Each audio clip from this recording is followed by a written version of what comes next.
Hello folks, Everchanger here, and welcome back to more of the Legend of Zelda, the Minish Cap. Last time we infused the white sword with the third element, the water element, and it allows us to split into not one, not two, but 3 copies, which is super duper awesome. And this time, I warn you guys, prepare for a bit of a tone change here, because this is where things start to get a little bit dark. I mean that both literally and figuratively, because we are heading into the Royal Valley. So, what do you think, Link? Pretty dark and spooky, isn't it? Makes you want to cry, doesn't it? What? You're not scared? Well, good. Neither am I. So, come on, let's go. That music. First off, new enemy, the Genie. You do not want this guy to catch you. If he catches you, he will lick you, which will take a quarter heart of damage away from you at a rate that is pretty alarming. Don't want that to happen. But anyway, right over here, we have this cave. Very, very important. Head right on in here, and this is the third fairy fountain.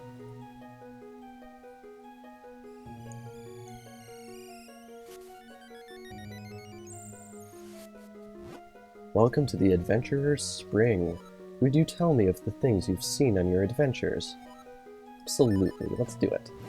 The first element you found was the fire element, was it not? No, it was in fact the earth element. Yes, I see. Now for the next question. Your grandfather's name is Smeed, isn't it?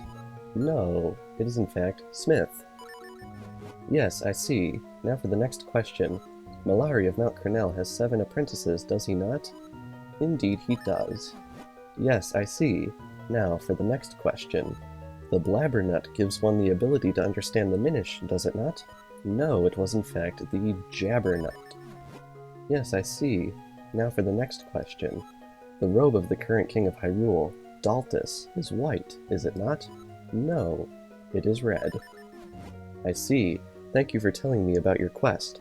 You remember it all so well. Such a faithful memory should be rewarded with some of my power. And we get the large quiver. Now you can carry even more arrows. Super duper awesome. May light shine on your quest. Now that we have done that, we have fully upgraded our arrow capacity, which is super awesome. Now all we need is this one bottle and this last item right here, and this screen will be full. Almost. Anyway, let's re-equip our lantern right here and head right on back out into the dank and dreary Royal Valley. Now you might remember the crows. These guys are takuris. You do not want to get hit by those guys because when they hit you, you will actually lose rupees, which is really, really tragic. So you want to take measures not to let that happen. Anyway, heading in here, this is going to seem very, very Zelda 1 to you. This is, in fact, the Lost Woods. Up. Each section of the Lost Woods will have a sign that will tell you which way you want to go. Left. And as you can see, they are not always next to the path that you want to take, so you want to be real careful. Oop, ow. Oh wow, they actually take a half a heart. That's way more than I even thought. Yeah, these guys are pretty rough. Same as before. Left. So we're at up, left, left. These things can get pretty riddly, so you gotta be careful. Up, left, left, up. Same as the beginning. Ow.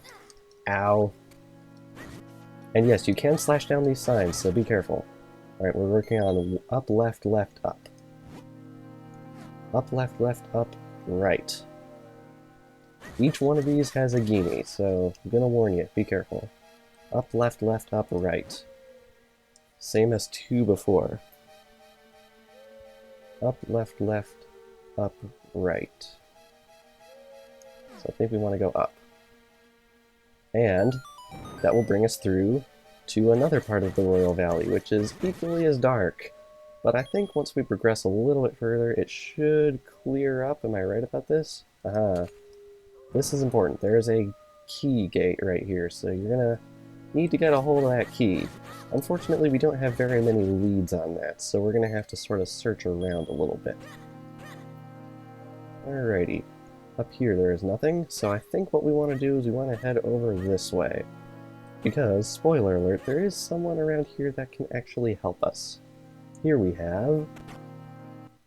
Dampe. My name's Dampe. I'm the gravedigger here. What's that? You were called here by the ghost of a king? That'd be the ancient king of Hyrule who rests here. I've seen him myself. Well, if the king has called you, I can't see any reason not to let you in. Here, take this graveyard key. And we get the graveyard key! Now you can open the graveyard gate, even though it looks like the exact same key as the Lon Lon Ranch key, except gold-plated. Which is super awesome, but anyway, now that we've done that, are there any hearts? Oh, there's 20 rupees. Not bad. Let's head on out here and unlock that gate. Or not. What's with that crow? He up and flew off with the graveyard key. Charge after him and get that key. We are going to have to get that key. It is very important. We cannot get in there without it. So, Takuri is going to be somewhere on one of these trees, but you don't want to go right up to him, because if you do, he'll actually run away. What you want to do is clunk the tree that he's on, and you can reclaim the graveyard key. Now you can open the graveyard gate. So you managed to get the key back. Keep a tighter grip on it this time. At least now you can get into the graveyard. Yeah, Eslo. I know you like to judge, but... man, I've kept a hold of everything else on this journey. I'll open the gate for you. Be careful in there. So he gives us the key, but then he comes out... he went through the wall. He totally went through the wall. He gave us the key, but then he unlocked the gate for us anyway? Ah, well, I don't know. Here, we've got a ghost right here. What are you doing here? This is a graveyard. There are ghosts here. Oh yeah, speaking of which, my brother lives in Hyrule Town. You might have seen him over by Anju's place. He's a troublesome prankster, but I often wonder how he's doing. He does have kinstone fusions available for you, but I'm not going to cover those until after we go through the little mini dungeon we have to do here. But if you come right over here, you can shove this aside, and inside we have a piece of art, which is super awesome. You're going to need the 3-element white sword for this, although since you can't get here without it, this should be basically a freebie for you. Shove it to the side, and claimed. Very nice. Now we have 3. Collect just 1 more to increase your life energy. We are going to be grabbing 1 more before we get to the next dungeon, so don't worry about that. Here we have these 3 buttons right here, which is a little bit eerie, but if we come over here, we can actually uncover some split panels. Now this is really weird to me because this is the only time in the entire game, as far as I know, where only 3 of these things actually appear. Really, really strange. Okay, how exactly do we get up there? I think we might actually have to dip around this way. But yes, I assume it's not exactly a spoiler to imply that we will eventually get the ability to split into 4 once we get the final element. But I find it just a little bit strange how there aren't 4 panels right here. So you can sort of kind of stick yourself. Alright. Made it! That opens up this grave. But yes, since you can only have the 3-element sword at this point, I guess that's why there's only 3. I just find it a little bit weird that they didn't stick a 4th one somewhere just to make sure you couldn't sort of get stuck without a 4th panel when you come back here with a better sword. But anyway, prepare for a nostalgia trip, anyone who's played Zelda 1, because we are entering the Royal Crypt. It may be the Royal Crypt, but graves are creepy no matter whose they are. Where are we supposed to go to meet this King Gustav anyway? I'm not so sure I even want to go anymore. Can't we just go somewhere less creepy? These are Gibdos. They are basically more powerful guineas, and they really hurt. But the nice thing is you can actually light them on fire, and they will turn into Stalfos. And something I did not mention the first time we met Stalfos is you can actually suck their heads off with the Gust Jar. I absolutely love this. You always find new uses for these things. Anyway, here we have a small key. Use it to open locked doors and blocks. You can use it only in this dungeon. This is pretty much a mini dungeon. Not going to take very long, there's no boss or anything, but I want you to listen to the music for a sec.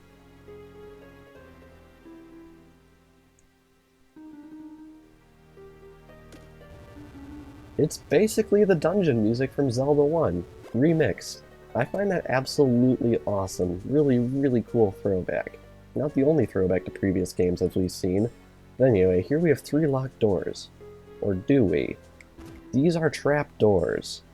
You do not want to get caught in front of these guys because they will hurt you. But the one in the middle is legit, so you want to come right on through here. And here we have, finally, after all of these mentions of locked blocks, whenever you get a small key, we finally have locked blocks. It's about dang time, wouldn't you say? But anyway, in here we've got quite a bit of a puzzle right here. We got this trap going around here, and we basically need to navigate our clones around this area without getting hit. Because the instant your clones get hit by a trap, you're pretty much done. But it's not too difficult. That sound effect, though. You got a small key. Use it to open locked doors and blocks. Very nice.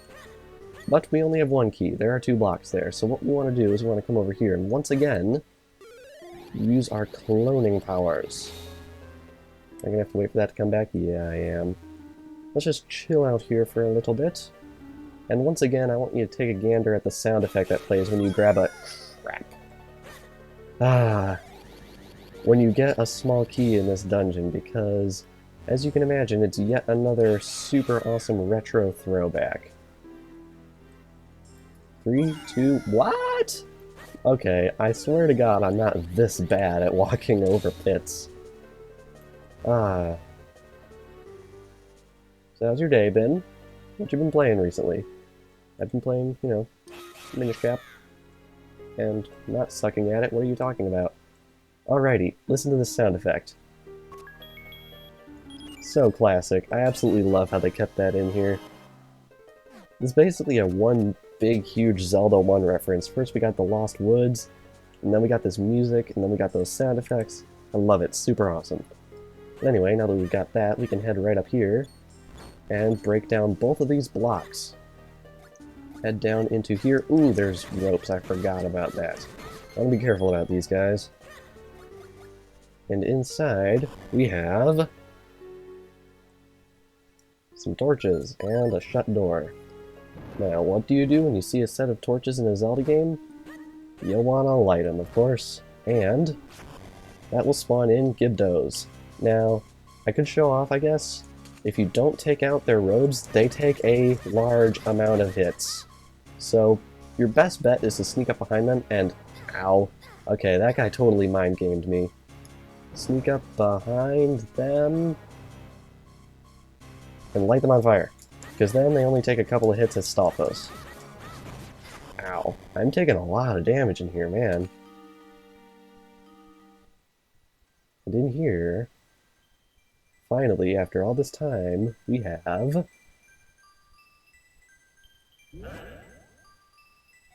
O young one, child who seeks to rescue my descendant, Zelda. Welcome. My name is Gustav. I was king of Hyrule countless ages ago. I grant to you this kinstone. Seek the source of the flow in Hyrule. Only then will your path open. Save Zelda.